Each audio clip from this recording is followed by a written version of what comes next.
Hello and welcome to the Paddock Pass podcast brought to you by Renthal Street. Check out renthal.com and the Fit My Bike tool to be able to see the chains, sprockets and plenty of other parts that will fit your bike. So renthal.com and the Fit My Bike tool. On today's Paddock Pass podcast, we're going to look forward to the Grand Prix of the Americas at COTA. And Adam, we've got you in the middle of your American adventure able to join us on the pod. Yeah, that's all right, Steve. I'm actually joining you guys from the house of Pulp MX. If anybody listens to Motocross or Supercross podcast, they'll know what I'm talking about. But yeah, I was covering the Birmingham Supercross last weekend and just staying out here a couple of days, promoting the book, Motorcycle Grand Prix Insider Stories of World Championship Racing, which is coming out in a couple of days. So that's kind of the extent of the activities before heading to Austin on Wednesday. Adam, obviously one of the big questions on everyone's lips is, will we have a few copies of this to be able to give away as prizes on the podcast? Oh, Steve, I thought the question was going to be, is the book heavy enough to keep my door open at home? In which case, yes. I mean, I kind of took delivery of the first copies. I picked them up while I'm in the hotel here in Las Vegas. And yeah, it looks pretty nice, but I'm sure it will wedge under many a door in anybody's home. So rest assured, if you invest your 20 quid or whatever it turns out to be in your respective currency, then yeah, it will fit that role. But yeah, of course, we're going to have some copies to give away on the podcast. I'm hoping we can give away 5 at least. So we'll have to work out how we're going to do that, Steve, at some point. There's one for me. There's one for David. Neil's obviously flying out to COTA just tomorrow to get his copy. And Neil, you must be excited to get yourself out there. Very excited, Steve. Yeah, it's been pissing with rain pretty much since I got back from Thailand in Barcelona. So yeah, fingers crossed the desert in Texas will be able to offer a bit of respite from that. Yeah, with a bit of luck, it'll be good weather in Texas and we'll be able to see some good racing. And David, going to just move straight into our chat for the pod. And one of the topics that we want to talk about is our favorite American riders of all time. So who's your favorite American? I'm sort of torn. On the one hand, it has to be Nicky Hayden, just because he was a fantastic ambassador for the sport. He was a nice guy. He always had time for you. He was a consummate professional. He did everything right. And just the way that he won his championship was so spectacular and against all odds. Like one of my favorite MotoGP memories, anyway, is just Nicky Hayden on the cool down lap and all those big yellow fireworks going off because everyone had been expecting Valentino Rossi to win the 2006 MotoGP championship. But yeah, it was just really spectacular, and he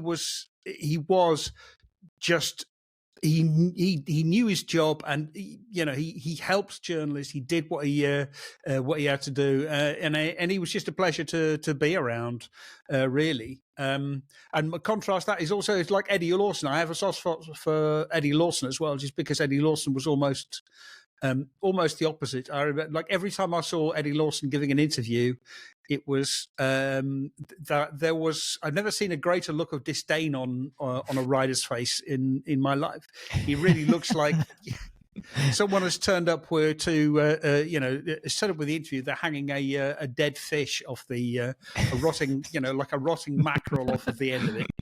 So Eddie Lawson was just one of the best riders of all time. Absolutely outstanding rider, managed to win on different bikes, and just so driven. So yeah, I would. I mean, I know I'm supposed to say who's my favorite rider, so there's 2 of them. Well, that's ever, David. You haven't answered the question you were asked, so that's fair enough. Adam, I've got an idea who your favorite rider is, but why don't you just confirm my suspicions that it's Kevin Schwantz on a Pepsi Suzuki? Well, that's probably the best GP bike of all time, but I'm not going to say Schwantz, Steve, because everyone does, for good reason. I don't want to dismiss sort of Kevin's status, but I mean, unlike Dave, I detested Eddie Lawson for different reasons. I mean, I liked Wayne Gardner when I was growing up, and he was always like the red villain, the opposition, the rider to hate. So he was so dour that he just had zero inspiration. I'm going to say Nicky Hayden for sure, for all the reasons Dave said, but I'm going to nominate Freddie Spencer just for the sheer impact in such a short period of time, and then the way he kind of whacked the sport but then went out of it. It's a really curious story, and I've yet to read his book Feel. I might have to borrow it from you, Neil, if that's okay. Because what a talent and what an achievement. But then ultimately it was a kind of a dramatic story. And Neil, what about you? Just to spite Ad, I'm going to say Kevin Schwantz, but that actually is my answer. Because does that mean you're gonna loan me the book or not? Which book? The Spencer He's willing book? to do a trade. You give him your book, he'll give you. Yeah, he'll give you we Freddy's. like for like swap. Yeah. Well, you're already spiting me in the first 10 minutes of the podcast, so my chances of getting a book loan are going to be remote now, right? Yeah, let's see.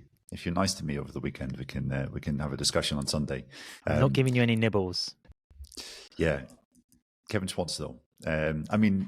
It doesn't really need much explanation, I guess. He was my favorite rider growing up. He was, fast, exciting, cavalier, and also crashed a lot. He's probably the fastest guy off that generation of superstars, but he was also a bit brittle and, a bit headstrong. Some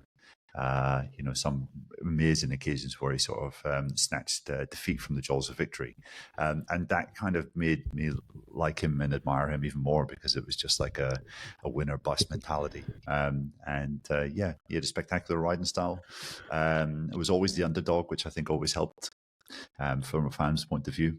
And anytime I've had the pleasure of speaking to him or interviewing him, it's always been great value. So yeah, I'll go for Schwantz. I know there's lots of parallels between sort of riders then and riders now, but if we had to draw parallels between like the great American riders and the current paddock, who would we do? I mean, obviously, we've said so much. There's been so much said about Freddie Spencer and Marc Marquez, just because they were both incredibly talented. They both changed the way that people raced motorcycles. They both had an enormous impact. But yeah, like Kevin Schwantz was always seemed to be one of those riders who was incredibly talented, but just wanted to do one thing. He just wanted to outbreak everyone else. And wasn't concerned about the rest. He just, he was very single-minded about what he wanted to be able to do. Do we think we could compare any of those, that generation of riders with the current generation? It's, for example, Schwantz, I remember in 88 and 89, he was vilified for being incredibly rash, amazingly talented and quick, but then would throw away races. Was there, Neil, maybe you'll know better, was there at least like 3 races in the 88 or 89 season where he was leading? Jerez, I seem to remember being one, clearly ahead of everybody else, but then just binning the race. So is he a Pedro Acosta? Exactly. How do we find that? I would be more likened to compare Acosta to, say, like a Freddie Spencer. I mean, when did Spencer do his first Grand Prix? Is it 82, 81? And then, he was gone effectively by 86, having won like 3 world championships. But, drawing parallels. Also, Dave, just quickly on a tangent there, I think it's interesting to look at the way that American riders always came through from a dirt track background, whereas, the current era of MotoGP riders, or the last sort of 2 generations, where have they come from? Has it been a heavy emphasis flowing through the development classes, that kind of corner speed emphasis? The way that the riding style and the backgrounds of elite level champions and Grand Prix winners has changed is also quite fascinating to look at. I guess you could look at last year and the fact that Jorge Martin was super consistent. You could sort of compare that to peak Eddie Lawson, or maybe even Wayne Rainey, that sort of just relentless consistency, grinding his rivals down. But I don't really see too many parallels between the current crop of MotoGP riders and the Americans, just because the landscape has changed so drastically. As you said, you could come through from a history of racing dirt track and American Superbike championships like Rainey and Schwantz and Lawson, and then go on to have a brilliant career. In fact, that was the fast track forwards into the 500cc class in the 80s and early 90s. Whereas now, as we know, it's all about basing yourself in Spain from a very young age and coming up through the ranks and through Moto3, Moto2 there. I think the riders there were very unfiltered, and I'm struggling to think of anyone really. I mean, Eddie Lawson having complete disdain for journalists. Maybe Ian Oney was like that in recent times, but then you couldn't really compare their riding styles or their track records at all. So Yeah, it's difficult to say, Dave. I think it's always difficult to compare like for like from different generations because the sport has moved on and changed and evolved so considerably in those 30 years, 40 years. Yeah, you can't blame Eddie for a lack of English skills either. So that probably gives the nod to Iannone. But I just think it's fascinating as well, if you look back, how riders who were experts in other disciplines, like Bubba Schobert as well, coming straight into Grand Prix racing. I know he didn't have the career that many expected, but he was like a titan of US racing. Flat track, off-road, the background and the training that these guys had, they were able to suddenly jump on a road racing bike and come into Grand Prix racing and have such an impact. I mean, names like Jimmy Felice would just pop up and win, the USGP and then bugger off. And like Neil says, I don't think any American rider can consider a Grand Prix in MotoGP unless they've been through the system. And they haven't been doing that. And I think that explains why, we've had such a dearth of American riders in sort of the last 20 years. Yeah, I think it's one of those ones where you look at that Grand Slam for the American riders of quarter mile, half mile, and then a full mile in flat track, and then winning on a TT course as well. So you've got turns going both ways. You've got the jump, on any and Sunday, then being Steve. able to do it on the superbike in the road racing classes, and then transition from that into Grand Prix racing. And that's the big thing, is that you don't see anyone across the board in all the disciplines of racing that can do that. And I think that's a good point, Dad. But I mean, that's also just because of the way the calendar has changed. I mean, we're not doing 12 or 14 races a year or rounds a year. We're doing 22 rounds a year. And there's so little, there's a lot less time to be racing in other disciplines. There's a lot less need to be racing in other disciplines. Also, salaries have changed. Insurance, the insurance industry has changed almost. No, you can't get insurance to go ride, race motocross or whatever. It was a few years ago that I think I interviewed Lynn Jarvis talking about training. And he was saying, look, we can't stop them training, but what we will do is stop them racing because, racing things like motocross or flat track or whatever, because you can't take that, you can't keep on taking that kind of risk. We saw that with Marc Marquez as well, with the indoor flat track or dirt track event that he had in November, December in Barcelona, the Super Prestigio. That became, at a certain point, Honda said, we are paying you too much to do that. To do that, you can't keep on doing it. So I think just the sporting landscape has changed so much that you can't actually do it, even though all of these riders are extremely good across all of the disciplines, because they do train flat track and they do train motocross and they train trials, and they're exceptional on a motorcycle in any form, but they just can't they just can't compete. I think it's quite interesting that we're 10 years into the Moto America project, and who have we been able to see move to the world stage? Really, it's been Beaubier and Gerloff, Moto2 and Superbikes. And that was set as the goal for Moto America, was to find that American talent to come through again. There's still talent in America, but it can be funneled into different ways. Adam's just after coming from Supercross, where, guess what? There's a lot of talented Americans there. And a big reason for that is there's money in that. And I think that's what's quite interesting, that this weekend in COTA, the Moto America Talent Cup kicks off. And that's where Jensen Beeler, friend of the pod, and his Kramer organization have the Kramer bikes on the grid. We've got the first round of that championship. And what's really interesting for me with it is Alessandro Di Mario, the reigning Super Twins, or Twins Cup champion, will race in the Talent Cup. But you'll also have Cody Kopp, 3-time AFT singles champion. He's racing for King Kenny Roberts' team. So maybe with the Talent Cup, this could be something that could filter in down the line, because it's quite different to just going out there with a KTM like in the Northern Talent Cup, or a Honda in the Asia Talent Cup and things like that. So it's one of those things where to find that next talent, they have to think a little bit outside the box, because if you're coming from a Superbike championship like Moto America, you're not going to have riders coming through on a Moto3 bike all the way through and then give themselves that chance to be in Europe. So you have to try something different. And I think that's probably the right time for it as well, because when we look at Aldeguer, or we look at Huertas, we look at a few other riders, Manu Gonzalez, they all came from non-traditional backgrounds in terms of that pipeline into the World Championship. I mean, the biggest problem to me, and I've probably made this point several times before, is that you have to have as big a pool of talent as possible at very low level. So you want motorcycle racing to be an activity which is broadly supported and broadly participated in by youngsters, basically. And it's becoming a more and more expensive sport, and to take that first step, you can probably, I mean, it's still expensive, for like but although a normal family could go and race motocross with their kid for, their 10, 12-year-old kid. You could do that relatively cheaply if you don't want to put too much money into it. But to take that next step, as soon as you start getting into road racing or even motocross, whatever sport at whatever level, it suddenly you are spending exponentially more and more and more. And that's one of the biggest obstacles, in my view, to expanding the talent pool and also producing the next generation of riders. Is it can't be done cheaply.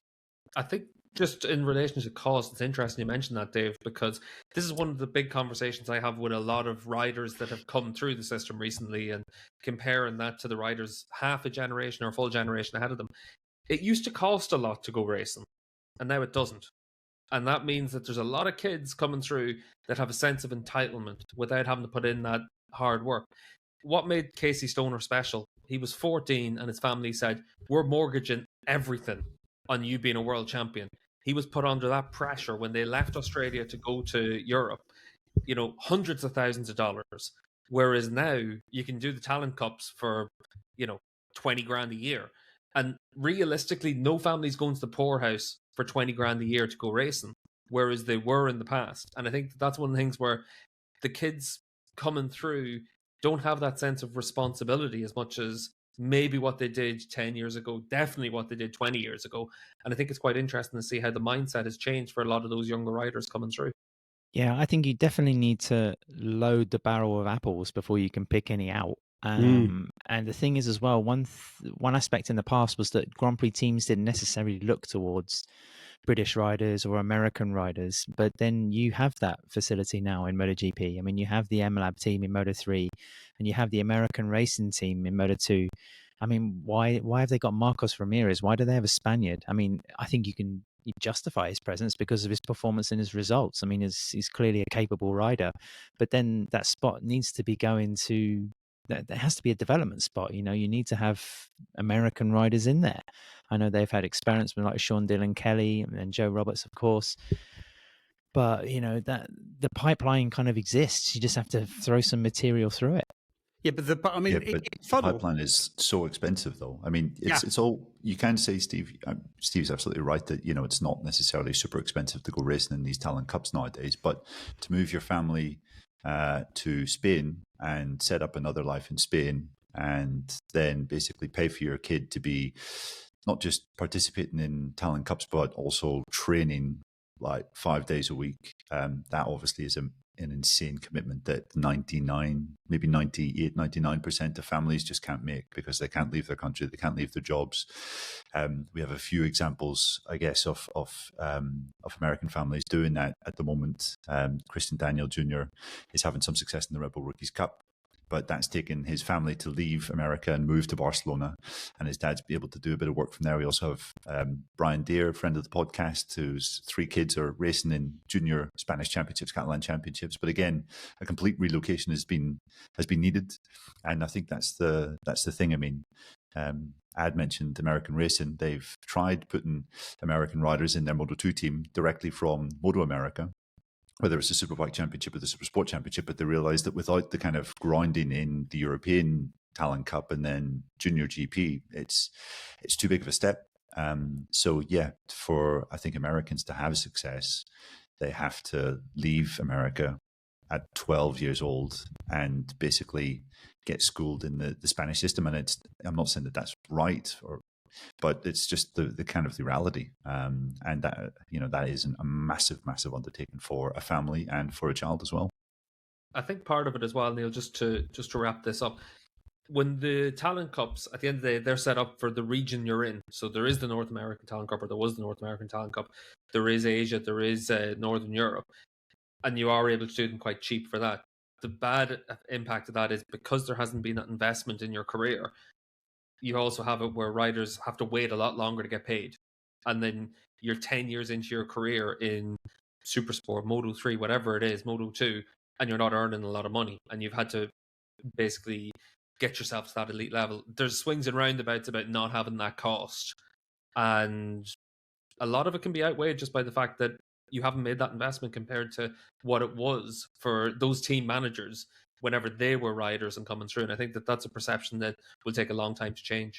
Yeah, I mean, two things about that. First of all, it used to be cheap. You used to be able to buy a cheap second-hand bike and go racing at quite a high level. You can't do that anymore. Moto3, it's all leased bikes. And, you know, even the same in FIM Junior Cup or the rest of those cups. You can't just, you know, buy an old bike and go racing. And the other thing is that we see... We're talking about, you know, Brian, Christian Daniel Jr. moving over to Spain and racing there. That's not just a matter of, you know, moving physically. It means you've got to immerse yourself in another culture.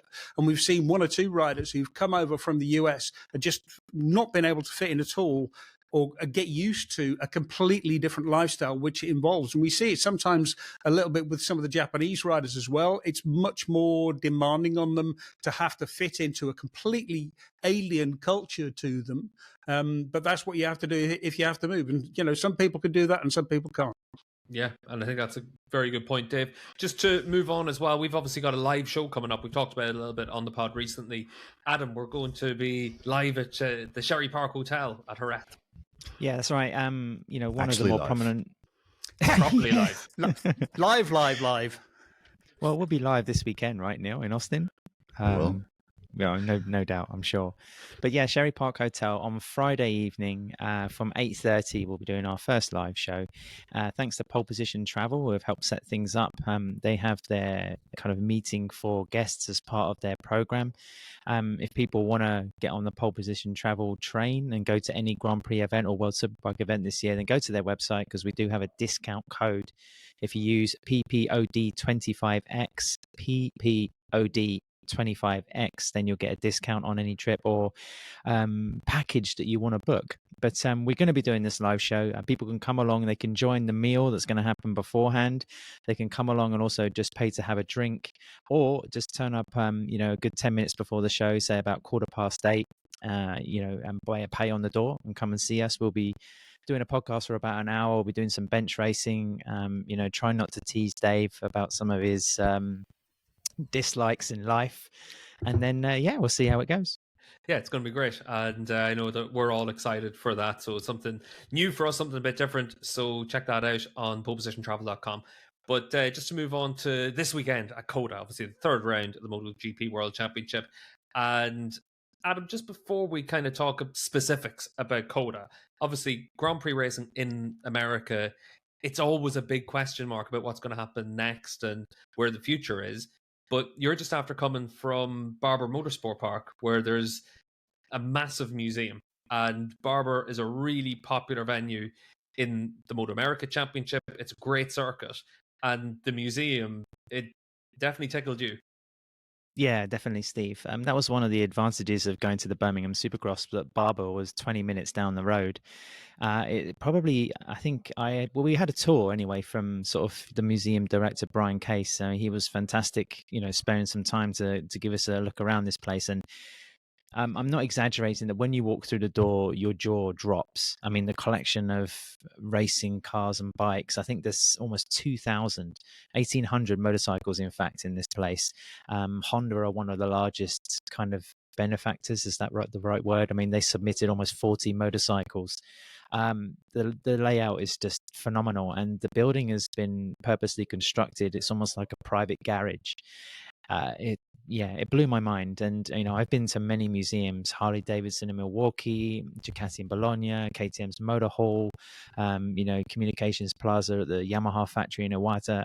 I mean, all those places have their own unique kind of take on motorsport appropriate to their brand, but then this was something else. I would really recommend it. And I mean, Barber is an incredibly busy circuit. I think Brian said that the circuit's occupied for like 300 days a year. Porsche and BMW have kind of residency there for their cars and activities.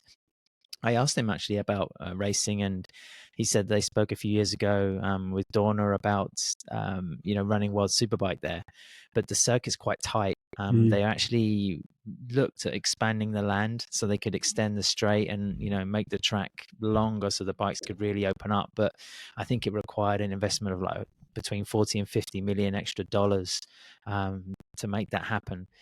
And I think Brian said something like "never say never." It's on the agenda. They want to talk again with Dawn because Barber probably is, outside of COTA, maybe the track that could hold like a high profile event.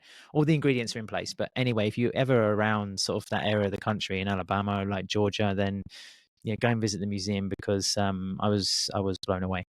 I do think it's quite cool in America as well. Some of the places that you see them have the races, they just had IndyCar at the Thermal Club, which is basically, it seems like it's just a housing estate where they built for members to be able to have access to the track. So it didn't look like there was any fans, but houses all the way around the track. And then you also have Podium Club in Arizona, again, another place where it's not built for fans. They've had testing there for Motor America and other championships, but it's a facility that's being built, and then they'll see what they can add to it. They opened the Ridge a few years ago. Flat Rock is coming soon in Tennessee as well. So they are building a lot, and then it's just a question of whether or not we'll actually see another race in America at some stage. I think that for World Superbikes, obviously Laguna's been our home for the American round for a long time, and since COVID we haven't gone back. But Moto America has repaved the track. Sorry, Laguna has repaved the track, and they want to have a World Championship again. So we'll wait and see if that means World Superbikes goes back there or we go somewhere else. But definitely when you look at news this week, Dave, just about Brazil, and we were able to see after Argentina the promo event there, there is clearly a big emphasis on trying to get more races in that time zone. Yeah, I mean, it's really important for, MotoGP World Championship motorcycle racing to be in the Americas. World Superbike should be. It's a shame that we're not going to, Argentina or Chile for World Superbike anymore. MotoGP should be there. We could have next year. We will have either one or two races in South America, with the race in Brazil and possibly the race, a second race in Argentina. Maybe not at Termas, maybe in Buenos Aires. But the US really needs another race as well. The biggest shame is that where we should be racing is in California, or on the West Coast, which is where most of the US motorcycle culture, certainly the motorcycle racing culture, is. But all there is Laguna, and Laguna has its problems. It's too short. It's sort of surrounded by wealthy people who keep on buying houses there and then being annoyed that there's a racetrack there. There isn't really another facility there. That's really where we should be, should be going to race. Even though the new facility at Flat Rock actually looks quite good. Yeah, I think it'll be interesting to see where we go for that. And just to move it on to this weekend in COTA then as well, because obviously in the past, Neil, we've seen Marc Marquez just dominate at the Circuit of the Americas. And the expectation is that you're going to boost him on your fantasy team this weekend, I'd imagine. Yeah, it is a given at this stage, you would have to say. Marc's record in COTA is fairly frightening. 7 wins, 6 on the trot. Could have been more had it not been for a couple of cases of bad luck. He should have won the race last year, but for an issue with his brakes, which caused him to crash out. 2019. Yeah, should have won there. 2019, should have won 2022 as well, but had that issue on the start line, which caused him to enter turn 1 last, and he then came back to 6th. So yeah, we know Marc is going to be super, super strong this weekend. The track has been resurfaced since we last visited it towards the end of last year. I think pretty much all of it, bar the exit onto the back straight. You should all sit down because I've got a nasty shock for you. I've been reading stuff about F1. Thank God. I thought you were going to say a spreadsheet about Marc at COTA, Dave. Yeah. What, No, the no, no. spreadsheet about F1? Well, I've been trying to find out about the resurfacing at COTA, and basically, they are saying there's a lot fewer bumps. They've taken out an awful lot of the bumps there. There are the one section which they hadn't changed was the entrance to turn 12, I think, which is basically the big braking place at the end of the back straight. So yeah, that's the only place where there are still one or two problems, but it does seem to be really, really vastly improved. I think it's one of those situations, Dave, as well, where given the problems that we had in COTA a few years ago, I think it was probably 3 years ago, whenever it just looked like it was at the Supercross last week because you could just see everything moving on the bike. Yeah. That now it does look like the partial surfacing they did before last year made a difference, and then we'll wait and see what it's like when everyone comes off the bike for the first time this weekend on Friday. But what's always interesting whenever they make changes is how well do they bed in? And that's one of the things, Adam, when you speak to riders immediately after they've had a resurfacing, they always talk about whether or not there's the ripples from Formula One cars or whether things have just slipped a little bit, because COTA just has that bad drainage issue, and that's always been one of the problems. It's also, I may be inaccurate here, but the type of ground that the circuit's built on, I think it moves quite a lot. I don't know if it's something to do with the sediment or I'm not a geology expert, but it's the drainage. So what happens is basically it's like a clay underneath it, and the clay soaks water up, and then it dries out again depending on weather conditions, and that causes the subsurface to move. Well, not for the first time. MotoGP is kind of in the wake of Formula One, because we've seen obviously Losail International Circuit is a completely different prospect now after they got the rights to run F1, and it seems that when it comes to COTA they're benefiting again. But I always thought the irregularities of the Circuit of the Americas added an interesting flavour to the Grand Prix. I mean, I'm sure it wasn't very pleasant for the riders at all, but some of the bumps and some of the diversity of the grip or whatever, the challenge of the tarmac, was one of sort of the flavors of the Grand Prix. But I'm curious to see how the resurfacing will affect things. Maybe it'll make it just a lot more of a consistent circuit, because it's already a very long and technical challenge as it is. I think it got to the point that the surface was so bad that the riders couldn't really push to the limits, because there was more survival than actually racing and going at 100%. And yeah, I guess this weekend will be interesting just to see who can step up and who can step forward and bring the challenge to Marc. I mean, I think this is going to be an interesting weekend to see just whether Alex Marquez can be a title contender. I mean, I don't think he really can, to be honest, but he is second in the championship, had a great start to the year, but we've been at two tracks that have been very much Alex tracks. He's had a good record in the past, in years gone by, and he's never really had a great time in COTA in MotoGP. I think he's had a best result, the 12th, and his last 5 MotoGP results here, including sprints, were DNF, 14th and 15th. So if Alex can be second to Marc in the 2 races here, then I'm starting to think like, okay, this is a guy that is really on a new plane and hasn't just benefited from a strong preseason and a couple of his good tracks. And of course, Pecco Bagnaia, there's a whole lot of discussion and speculation about him and just how much the current situation is in his head. Is he going to crack? Actually, it's interesting that this is Bagnaia's best ever MotoGP start, the fact that he hasn't been able to live with his teammate is one thing, but the fact that he hasn't been thrown down the road, I think, is something to say as well. Yeah, I mean, Bagnaia has a fantastic record up to, apart from the times that he's crashed out, he's generally done very well around COTA.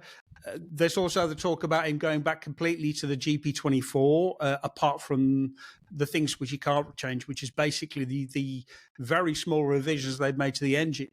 So it's going to be really interesting to see if he can make a big step forward here.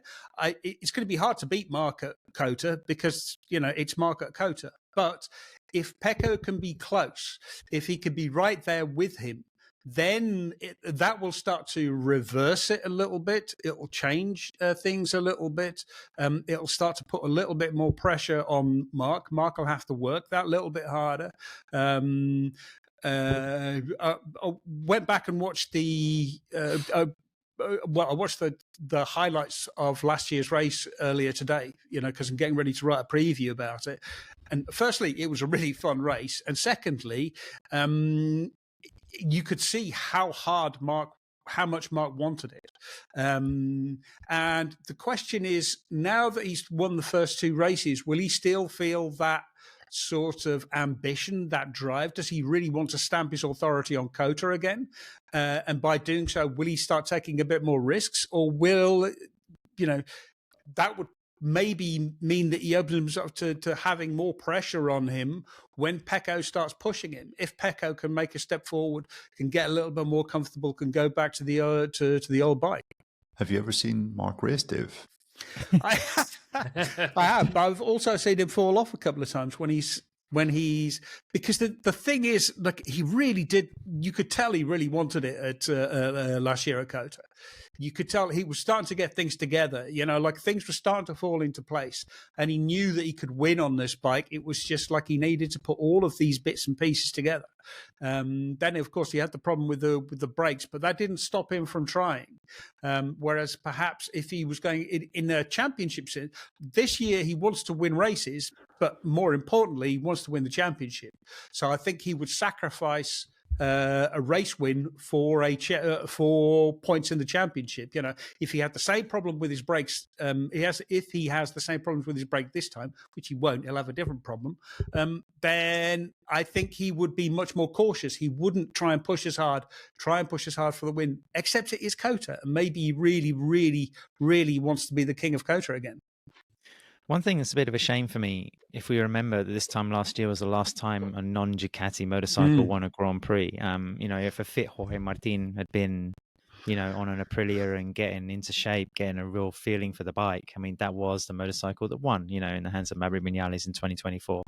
Obviously, the Spaniard's not there. It seems like he might be coming back in Qatar somewhat optimistically, but that then leaves the focus falling onto sort of, yes, maybe Marco Bezzecchi, but I'll be more interested to see what, Ayagura can do, because he's looked good so far on the Aprilia, and this is going to be Trackhouse's home race. How is that extra kind of spotlight going to affect him? Because compared to his Moto2 days, he's going to have probably a few extra responsibilities. The dynamics of a Grand Prix weekend for him are going to be different. I'm curious to see what sort of the Japanese can do. I haven't seen his previous results at COTA now. I don't know if it's a bogey circuit for him or not, or if you know anything more. But yeah, watch out for him. Yeah, I'm very interested to see what Acosta and KTM can do, because this race last year was Acosta's third in MotoGP. He was coming there on the back of his podium in Portugal, qualified in the front row, and then pushed Maverick pretty hard in the race on Sunday to finish second. And at this point, we were thinking, wow, it's only a matter of time until this guy wins the race and breaks Mark's record as the youngest ever Premier Class winner. Hasn't quite panned out that way, and it hasn't quite followed that early promise. But the point remains that this was a brilliant track for him and for KTM. I know they've readdressed the balance of the bike somewhat, and Pedro still is not finding comfort on it. It was pretty subdued in Argentina. But if there is a place where he can maybe want to come back and put some kind of special performance in, then maybe COTA is it. I did see on the Sunday in Argentina, he was already playing down his expectations for this weekend and saying, well, that's when we had a bike that worked. And there's still a big bucket full of question marks with regards to the 25 RC16 this. So yeah, but I'm very intrigued to see what Acosta can do, because Argentina, a bit of a bogey track, but COTA, last year was a clear sign that he can be absolutely spectacular here. Yeah, obviously enough. We had Portimao was the second round last year. He had the podium, and then the podium in COTA as well. But we'll see how this weekend plays out for them. Just in relation to Agura, he had a podium in Moto2 here. Everything else was in and around that top 10 finish. So we'll see how he does this weekend. It's going to be an interesting one, and probably worth putting him on your fantasy team, Ad. He's join already there, the masses. Steve. So many people in our fantasy league have Ayagura on it, and a lot of them have Ducati as a manufacturer as well. That's definitely one that's worth. Well, I told you before, in our Alpine Stars fantasy league, I don't want to talk about positions because we all know it's a marathon, not a sprint. But I need to work out how to get Mark from a silver rider to a gold, because it was a critical flaw, a failing of my team from the Just first move him. round. Yeah, you can. Yeah, but then swap him. you have to take him out and then put him back in, and that loses your don't. two No, moves. No, it doesn't. You just move him from silver to gold, and that's How do you it. do that? You're You such click a the option boomer. that says move. No, This is peak well, Adam Wheeler. Yeah, exactly. Yeah, how do you turn on the TV, son? Get off my lawn, Neil Morrison. I'm impressed you that can much even of an join old this fart. call. Yeah. Dear. Hey, Sorry, well, okay. I've removed it from Adam's Exactly. selection. You see, I've hacked his laptop, so it makes it impossible to do. Injected some JavaScript to prevent him from making the changes that he thinks he's making. Obviously enough, our Alpine Stars Fantasy League. Check that out, the Alpine Stars Paddock Pass Podcast Fantasy League. And we've got just under 3,000 players on it so far this year. So we've got lots of people signed up for it. We're one of the biggest leagues in it. And it's great, Steve, because that means we can be lower down than usual. Every year we just get even shitter. It's not even possible. All that I've found is that I'm 600 from the bottom instead of being 6 from the bottom. So it's been progress as far as I'm concerned. Even if the pool has gotten deeper, I've just gotten shitter basically. And that's the key thing with the fantasy for MotoGP. You've got to get in early with Is your Neil big winning? hitters. No, I think it's still me. Yeah. But well, we know it's how a marathon, YouTube work. not a sprint, and Yeah. that's the big thing.